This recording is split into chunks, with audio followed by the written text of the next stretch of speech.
Dating guidance typically centers on younger women, how to appeal to them, their desires, and their mindset during their 20s and early 30s when dating activity peaks.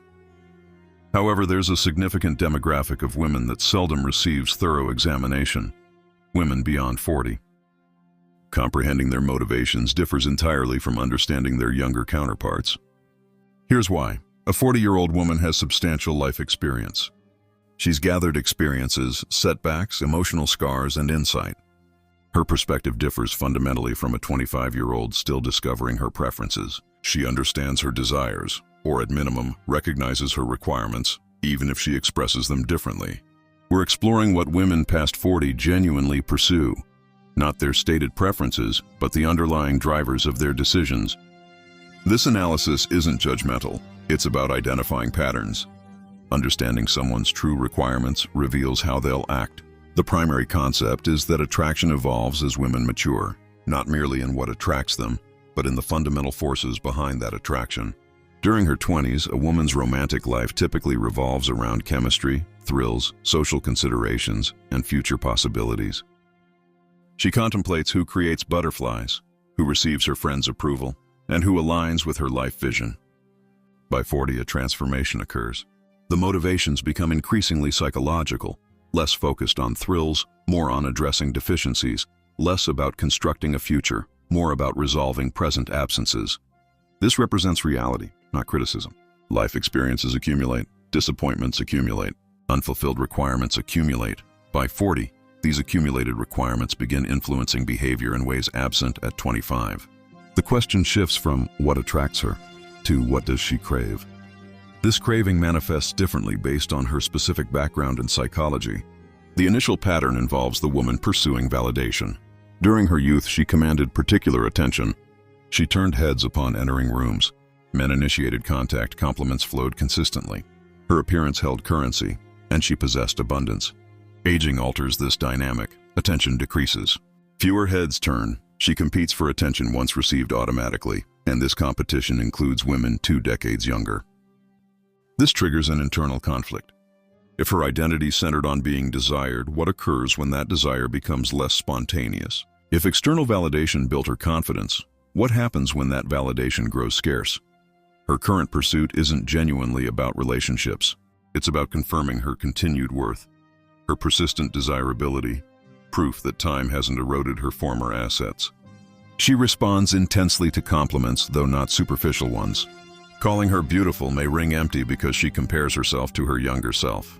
However, praising her intelligence, sophistication, or taste resonates differently, suggesting value that isn't diminishing. The validation seeker isn't necessarily pursuing love. She seeks confirmation that she remains significant, and she'll quickly attach to anyone consistently providing that confirmation. Observe her social media behavior. Notice her reactions when others receive attention. Watch for comparisons to younger women, her past self, friends appearing to age better. She's trapped in an unwinnable competition, and the resulting anxiety drives her actions. Nostalgia becomes her coping strategy. She frequently references her younger years, displays old photographs, discusses how things used to be. This transcends mere reminiscence. It's her method of maintaining connection to a version of herself that felt more valuable. The second pattern is the woman bearing profound emotional injuries. She's experienced betrayal, abandonment, and repeated disappointments from men who made unfulfilled promises. Perhaps a husband departed for someone younger. Perhaps a long-term partner was unfaithful. Perhaps she's encountered a series of relationships that began promisingly but ended painfully. Her pursuit isn't excitement or passion, it's security and protection. Someone who feels steady and reliable, unlike previous men. She quickly attaches to men offering emotional refuge. Not necessarily the most appealing or thrilling men, but those demonstrating consistency, those who appear reliably, those who don't activate her trauma responses. Here's the crucial understanding. She frequently mistakes gratitude for love. The relief of finally feeling secure gets interpreted as profound connection. The absence of anxiety gets confused with the presence of passion. This creates a pattern. She bonds intensely with whoever delivers safety. However, once that security establishes itself, once her wounds heal sufficiently that they're no longer actively painful, the gratitude, resembling love, may diminish. She realizes her attachment stemmed from necessity rather than authentic connection. The wounded attacher isn't manipulative. She genuinely believes she loves these men. But her attachment originates from protection needs, not romantic attraction. This distinction matters when protection needs fade. You can identify the wounded attacher by how rapidly she commits. She progresses quickly, excessively so. She's prepared to commit before truly knowing you because commitment signifies security, and security is her desperate desire. The intensity initially seeming flattering actually serves as a warning. She's attaching to what you symbolize, not your actual identity. If you're providing that refuge, understand your commitment. The initial phase feels remarkable. She'll demonstrate devotion, gratitude, and presence in seemingly extraordinary ways. However, once her nervous system settles, once fear no longer wakes her, the gratitude resembling passion may reveal itself as something lesser. The third pattern is the woman frozen in anticipation mode. She spent years, possibly decades, believing her authentic life hasn't commenced. That something or someone arriving will transform everything. That she's temporarily suspended until her true purpose materializes. This woman might maintain relationships but treats partners as temporary solutions. Acceptable presently, but not her ultimate goal. She remains emotionally available to something superior's possibility, meaning she's never completely emotionally available to present reality. Her pursuit is transformation, not incremental improvement, but dramatic change. The journey that alters her perspective, the man who unlocks something within her, the opportunity finally making her life feel genuine. She gravitates toward novelty, adventure, spontaneity, not from genuine adventurousness, but because novelty sustains the fantasy that change remains possible, that her authentic life might finally begin. The difficulty is fantasy surpasses reality in appeal. The imagined perfect relationship exceeds any actual relationship's potential. Consequently, she continues waiting, pursuing, treating genuine opportunities as temporary because her true goal hasn't materialized. She maintains loyalty to fantasy, rendering her disloyal to reality. The fantasy chaser attracts easily but retains almost impossibly. Initially, you'll excite her. You're new, different.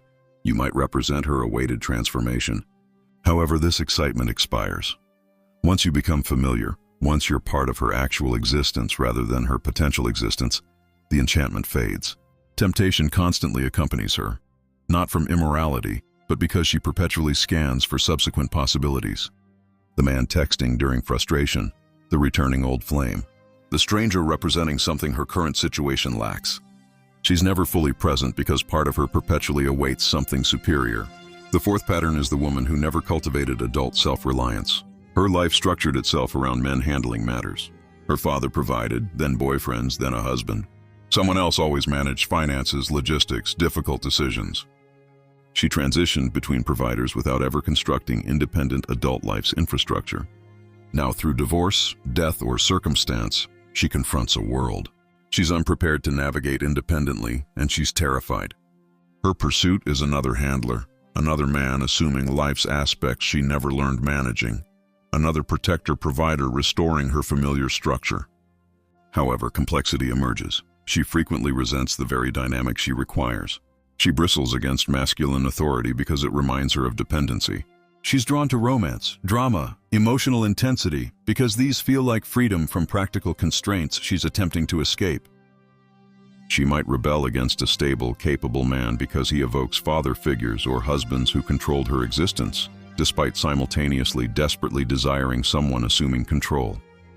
The perpetual dependent desires care while simultaneously desiring liberation. It's an unresolved contradiction creating relationship chaos. You'll recognize her through the emotional intensity she pursues. She gravitates toward drama, passion, men generating powerful feelings. She confuses intensity with love and stability with monotony. The responsible man potentially helping her feels restrictive. The exciting man destabilizing her feels alive. Her life exhibits oscillation. Responsible choice periods followed by impulsive decisions. Relationships with stable men she sabotages. Affairs with unsuitable men she cannot resist. She's essentially an adolescent inhabiting an adult body, capable of adult pleasures but not adult responsibilities. The fifth pattern is the woman who constructed her life around professional accomplishment. She's successful, accomplished, accustomed to leadership. She spent decades developing leadership skills, decisiveness, assertiveness, control, emotional regulation. These skills served her career excellently. The problem: dominance patterns don't deactivate outside the office. She imports executive mode into personal life. She manages relationships like projects. She struggles yielding control because yielding resembles weakness, and she hasn't permitted herself weakness for considerable time. Her pursuit is complicated.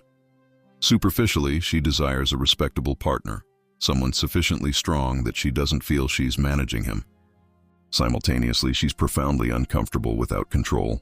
She craves submission yet fears it. She desires relinquishing control yet doesn't know how. This creates oscillation. She's attracted to strong men, then competes with them. She desires leadership, then rebels when it's offered. She's exhausted by her dominance, yet cannot cease exercising it. The career dominant often carries significant tension, emotional, physical, psychological, that she cannot release.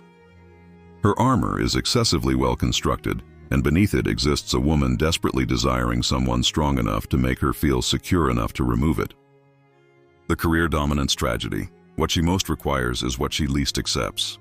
She requires surrender, but surrender demands trust. Trust demands vulnerability, and vulnerability is precisely what became Armored years ago.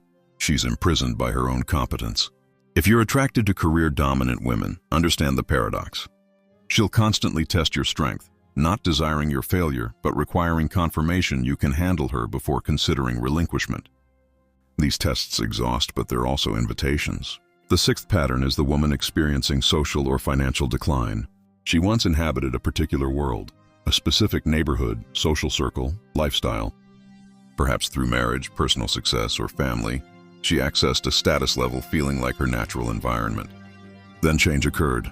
Divorce, financial reversal, loss. Now she's living a life feeling beneath her, not necessarily impoverished, but reduced, diminished, humiliating compared to her past. Her pursuit is restoration. Not merely money, but the world money provides access to: restaurants, vacations, social circles, the elevated belonging sense. She gravitates toward men representing that world, men with visible success, status markers, access to missed environments. She quickly attaches to anyone seeming like a ticket back to where she belongs. This renders her vulnerable to displays. Men projecting status, even exaggerated or false projection, trigger rapid attachment. She desires belief because belief means restoration hope. The status recoverer isn't necessarily superficially materialistic. She's mourning lost identity, seeking someone restoring it. You'll notice her current circumstance discontent. She discusses her past, highlighting present contrast. She name-drops former connections. She maintains standards seemingly misaligned with current reality, not from delusion, but because she measures against where she was, not where she is. The status recoverer's danger. She may be more attracted to what you represent than your identity. If your appeal primarily involves status, success, access, lifestyle, understand you're filling a role. That can function, but it's unstable. What happens if your status changes? What if someone with superior status appears? The seventh pattern is the woman in perpetual motion. She's constantly active: workshops, retreats, self-development programs, travel, events, new hobbies, new social circles, new philosophies. Her calendar overflows with activity resembling growth but functioning as distraction. Her pursuit is herself, or rather a version she hopes discovering through sufficient searching. She believes the correct experience, insight, breakthrough will finally generate completeness. In relationships, this creates instability. She's emotionally reactive, easily bored, conflict-prone because conflict creates intensity, and intensity resembles meaning. She cycles through connections rapidly, perpetually convinced the subsequent one might differ. Short-term connection with the chronic searcher is possible, especially if you share her current enthusiasm, validate her current worldview, match her current energy. However, long-term stability proves nearly impossible because stability resembles stagnation to her. She mistakes chaos for self-discovery, movement for progress. She'll search indefinitely because admitting she's found her goal would mean stopping running. The chronic searcher typically holds strong opinions about everything: spirituality, diet, politics, relationships. These opinions change frequently, each held with complete conviction until the next arrives. This isn't intellectual curiosity. It's identity instability disguised as open-mindedness. In relationships, she brings equal measures intensity and exhaustion. She desires deep 2 a.m. conversations. She wants you growing with her, changing with her, matching her constant evolution. The problem, her evolution lacks destination. She's not becoming something, she's just moving. The 8th pattern is the woman hardened into cynical independence. She's experienced sufficient disappointment that she's ceased expecting anything from men. She's constructed a life requiring no partner. She takes pride in needing nobody, and that pride became her identity. The armor is genuine. She's authentically tough, frequently professionally successful because toughness translates well to competitive environments. She handles difficulty, handles solitude, handles virtually anything. What she cannot handle is vulnerability. The armor protecting her from disappointment also prevents genuine intimacy. She doesn't know how to permit someone's entrance without feeling she's losing something. So she discovers a workaround: caretaking. She's drawn to younger men, less established men, struggling men, men she can help, guide, mentor, rescue. This permits relationship maintenance while preserving control. She gives, not receives. She's strong, they're weak. The power dynamic remains comfortable. The armored caretaker pursues intimacy through indirect means. She desires connection but only accepts it when she's providing it. Caretaking becomes vulnerability's substitute. While this continues, she never risks actually being seen. Her romantic history frequently includes men who needed her, men she helped through difficulties, men who were works in progress. She'll claim she accidentally attracted broken men, but the pattern isn't coincidental. Broken men are safe. They cannot threaten her fortress. If you're a capable, stable man attracted to an armored caretaker, understand that your capability actually creates barriers. She doesn't know how to relate to someone she cannot fix. Your strength discomforts her because it eliminates her control-maintaining excuse. Here's what unifies these patterns: deficiency. Every described woman lacks something. The validation seeker lacks continued value proof. The wounded attacher lacks safety. The fantasy chaser lacks genuine life. The perpetual dependent lacks capability. The career dominant lacks surrender permission. The status recoverer lacks former position. The chronic searcher lacks identity. The armored caretaker lacks receiving ability. This isn't criticism. Everyone lacks something. Everyone has unmet needs driving behavior. This is simply human nature. However, here's why it matters specifically for understanding women past 40. By that age, deficiencies have accumulated. Compensations have calcified. Patterns have become entrenched. What might have been a minor tendency at 25 has become a defining characteristic by 45. Understanding someone's deficiency reveals what they're pursuing. Understanding their pursuit reveals their behavior in dating, relationships, conflict, everything. You can identify the deficiency through attention. What does she complain about most? What does she discuss wishing she possessed? What recurring themes appear in past relationship stories? What makes her illuminate and what makes her defensive? The deficiency isn't always obvious because most people don't articulate deepest needs directly. They hint at them, circle around them, reveal them through patterns rather than statements. However, the deficiency always exists, driving behavior from beneath. This brings us to an uncomfortable truth. Much of what women past 40 call love is actually need. Not entirely. Genuine love exists at every age.